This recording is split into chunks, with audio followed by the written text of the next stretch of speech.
Jadi konten kali ini aku agak kayak orang aktivis karena aku mau menceritakan horror story. Jadi konten kali ini aku mau menceritakan tentang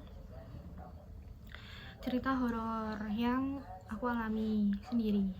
Itu tolong nanti editor dibantu visualisasinya supaya orang-orang bisa mendapatkan gambaran atas apa yang saya bicarakan. Terima kasih. Jangan lupa like, comment, dan subscribe. Jadi di sini aku mau nyeritain tentang cerita horor yang pernah aku alamin. Yang pertama itu, meskipun bukan aku sendiri tapi aku ngeliat dan aku ngerasain itu. Yang pertama, horor pertama kali yang menurut aku serem banget itu waktu aku kemah, dan itu terjadi waktu aku kelas 2 SMA. Di situ terjadi kesurupan massal karena yang pertama emang tempatnya itu sakral, maksudnya tempatnya itu udah ada dari zaman Belanda. Karena itu kan kita kan kemah sama tentara-tentara gitu, jadi kayak kita pakai barak gitu kan guys. Nah itu udah ada dari zaman Belanda, udah dari zaman dulu banget. Nah itu kita kemah tuh 3 hari 2 malam kalau nggak salah. Dan di hari terakhir waktu besoknya sebelum kita pulang, berarti malam terakhir kita nginep di situ tuh terjadi kesurupan massal karena ada satu orang yang kesurupan terus kayak merembet gitu ke yang lain. Awal mulanya aku nggak tahu kenapa si temanku ini bisa kesurupan dan dia perempuan. Itu katanya kalau nggak salah dia kayak kurang bersih gitu di barak, atau dia emang katanya indigo, terus dia nggak mengindahkan peraturan yang udah dikasih atau gimana. I don't even know secara cerita detailnya, tapi itu benar-benar sampai semua orang tuh teriak-teriak di situ. Dan itu yang kesurupan tuh kayaknya ada 10 orang atau 5, aku nggak tahu, tapi di situ suaranya jelas banget. Dan malam itu yang Islam disuruh sholat berjamaah, dan posisi masjidnya itu musolanya itu ada di bawah, yang tempatnya benar-benar gelap banget. Tempatnya itu benar-benar gelap banget, dan kita di situ sholat berjamaah, sholat isya kan. Tapi selama sholat itu banyak si tanda kutip ini alias si hantu itu yang mengintip kita semua yang lagi sholat. Jadi temanku juga ada yang indigo, tapi maksudnya dia kayak kayak apa ya, maksudnya dia nggak gampang kemasukan, tapi dia bisa lihat, maksudnya orangnya sensitif. Dan itu yang bilang kayak nggak cuman 1-2 orang, jadi dia lihat noni Belanda gitu ngintipin dari jendela musola. Agak serem ya bun, tapi ini benar, ini serius, I'm not joking ya guys, I'm not lying. Jadi itu waktu aku kelas 2 SMA pokoknya terjadi kesurupan massal itu, dan sampai besoknya itu benar-benar kayak udah nggak ada yang berani lagi buat melanggar aturan. Jadi kayak peraturannya itu kalian harus buang sampah pada tempatnya, kalian harus nyuci bekas makan kalian itu sebaik mungkin, jangan ditaruh sembarangan. Pokoknya peraturannya kayak gitu. Tapi kayak ada salah satu yang nggak mengindahkan, jadi terjadi seperti itu.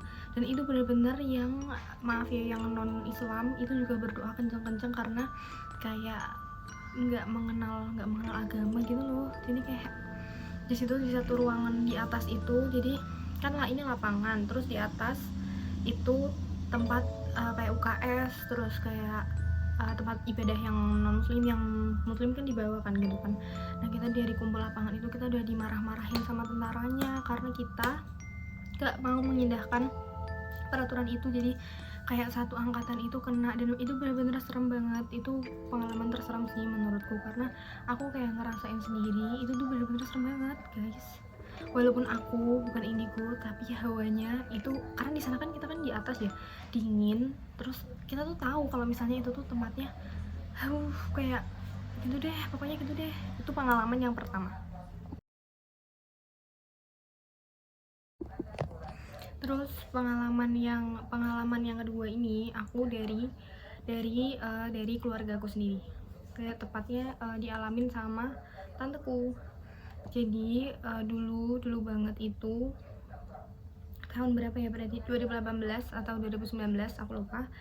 Itu tanteku kan baru punya anak kan, baru, terus dia pindah rumah gitu. Dia beli rumah tuh pokoknya di daerah yang tidak saya bisa sebutkan namanya. Terus abis itu baru dia tinggal sebentar itu anaknya itu mulai sering sakit, terus abis itu rewel-rewel gitu, kayak sering nangis gitu kan guys. Terus Pertamanya itu nggak terlalu parah, maksudnya mungkin dia sakit gitu kan, sakit biasa sampai dibawa ke dokter bla bla bla gitu. Terus yang kedua itu dideteksi sama medis tuh kayak nggak kenapa-kenapa anaknya, tapi dia diingetin sama tetangganya gitu, jadi kayak si tetangga yang sebelah ini tuh kayak bisa lihat gitu deh intinya. Karena dia kan apa namanya, pendeta gitu, pendeta, tapi ini yang bilang istrinya. Jadi waktu si anaknya tanteku nangis itu, si istrinya pendeta ini yang tetangganya dia bilang kalau misalnya anaknya ini ada yang ngikutin, jadi kayak ada yang suka gitu sama anaknya ini, makanya dia nangis mulu karena ternyata diajak main tapi juga dibikin sakit gitu. Intinya aku nggak bisa menjelasin secara bahasa yang bagusnya gimana, tapi kalian tahu kan maksudku. Terus abis itu setelah diselidiki ternyata rumah itu bekas punyanya orang yang berjudi. Nah biar judinya menang itu dia memasang something, jadi kayak pesugihan gitu. Nah si somethingnya itu sampai beranak pinak di situ, di rumah itu. Terus aku pas tahu ceritanya kayak astagfirullahaladzim. Dan maksudnya sebelum aku tahu tuh aku udah pernah main ke rumahnya dan aku melewati si something itu. Terus akhirnya kita melakukan pembersihan di rumah itu, kayak semua anggota keluarga diundang gitu buat pengajian, terus dibersihin semuanya. Itu anaknya udah mendingan dan dikasih pagar gitu, pagar goib ya maksudnya rumahnya.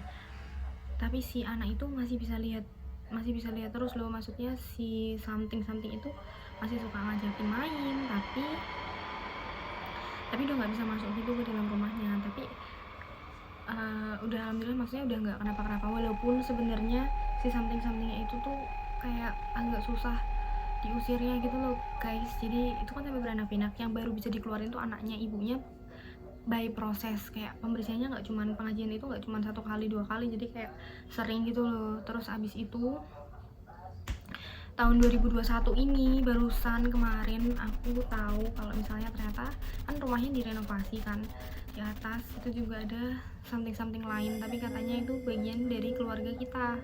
Dan aku udah pernah tidur di situ, jadi kayak tahun 2020 aku nginep di situ, terus tahun 2021 ini aku baru tahu kalau ternyata itu angkernya itu.